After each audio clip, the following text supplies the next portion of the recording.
GLE. And I know what you're thinking. Yeah, it looks rather like the old ML class, and that's because actually that's what it is underneath. All Mercedes has done is taken that car, given it some new bumpers, given it that new name so it fits into the rest of the model range naming system, and yeah, essentially that has enabled them to extend the car's best before date.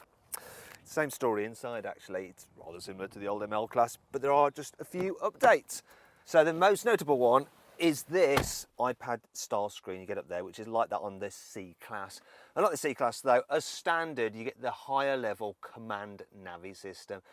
But if I'm brutally honest, it's still not the best infotainment system to use. You control it with this touchpad and it's all a bit awkward, and the menu systems can be a touch confusing. And if you want to see our full review of it, then click up there on the banner for an in-depth review of the infotainment system, and to have another look around this car's cabin, and you'll notice that actually, well, feels really high quality. Now this is the AMG line version and it's absolutely loaded with kit. So this car does cost £60,000, right? That's for the car with the 3-litre diesel engine. But look at all this kit. Look at that. I mean, they've had to use the smallest font possible that I can't read it without a magnifying glass. There's that much kit on this car, and it's really nice. It feels expensive. It doesn't quite have the same pizzazz as the new Mercedes E-Class, but it stood the test of time pretty well, this car inside. And it's very, very practical. You've got huge door bins there and a decent sized glove box. Now it's perfect if you want to get one of those supersized drinks from McDonald's or Burger King, or need to carry a thermos flask, because you've got such large cup holders. The car's really practical in the back seats as well. So there's absolutely loads of knee room, loads of headroom despite that glass roof, big footwells. It's all very spacious. I can even recline the seat backs. Actually, I've got them fully reclined already. There are a few problems though. For instance, well, there's no ski hatch in this particular car, and really there should be. And then there's this middle seat if you need to carry 3. See, you've got a big spacious car, but this middle seat is just so much harder than the other seats. The person who sits here is not going to be very happy for very long. But yeah, another thing that I find a little bit annoying about this car is that if you want to fold the seats down, you have to flip out the seat squab first before you fold the seat back down, which is just a little bit old-fashioned. Once again, this car showing its age. Now, in terms of the boot, there we go, we've got an automated tailgate, and it's a good one because it doesn't seem to like get phased if you try and open it too hard, like some of them freeze. Boot space, there we go. Whoa, look at that. It's absolutely massive. With the seats down, it's especially large, and you have a completely flat load bay as well, if you look down there, and there's no load lip. The only problem I have is this, because this bumper sticks out, you do have to lift stuff over that first before you can slide it into the boot. There are various storage areas. You've got a net there, you've got some cubby space there, and huge underfloor storage as well. It's just a shame that it's not quite big enough to put the parcel shelf under there, though at least this parcel shelf is nice and light and easy to remove. This is one big practical car, and if you want to find out just how much you can fit in the boot of this car, click up there on the banner to watch an in-depth practicality video, and you'll also be able to see how easy it is to fit a child seat in the car, and just what happened when we tried to squeeze 3 people in the back seats. So then, what's the Mercedes GLE like when you hit the road? On the whole, the GLE is a pretty nice car to drive. So like most Mercedes, it's very quiet. Whatever speed you're doing, it's comfy too.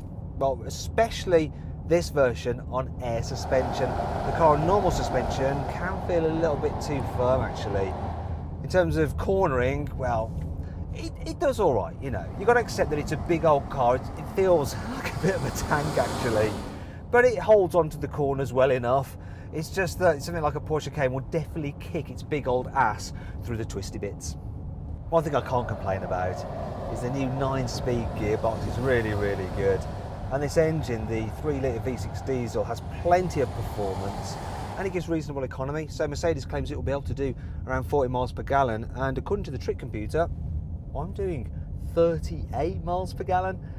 Thing is though, you might be better off going for the cheaper 2.1 litre diesel engine in the GLE 250D, because, okay, so it's not quite as smooth, but it's cheaper to buy, it'll give better economy, and the performance you get from it is actually pretty decent. I'll tell you what else is decent: visibility. So you sit up pretty high in this car, and you've got a big back window.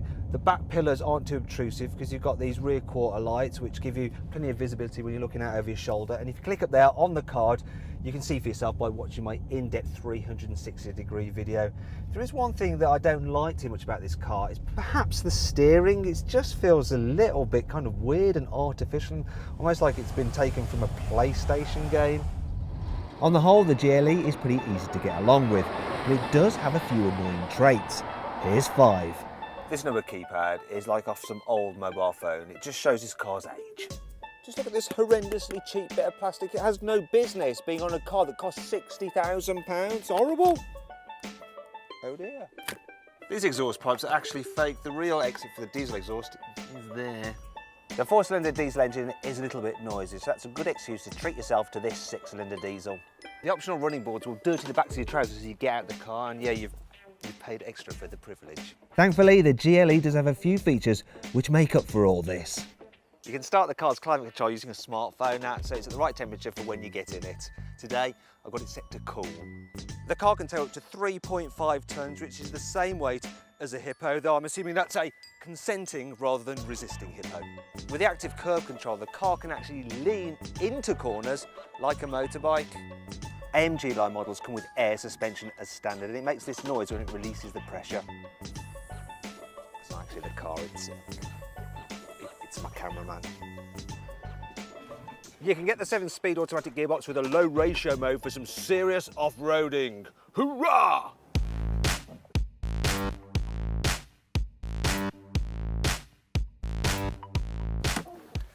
So then, overall, what do I think of the Mercedes GLE? Well, its infotainment system is a bit fiddly to use, and that central rear seat is a touch uncomfortable, but for everyone else, this is a really comfy car to travel in, and it's hugely practical. Now, if you click up there, you can get more information and find out the best deal you can get on the Mercedes GLE at carwow.co.uk. Thanks for watching. If you enjoyed this video, please like it, share it, and subscribe to our channel. And if you click over there, you can watch our detailed practicality, infotainment, and 360-degree passenger ride video for the Mercedes GLE. Now, did you spot the Easter egg in the video? It was the picture of GLE, the TV show, in the boot.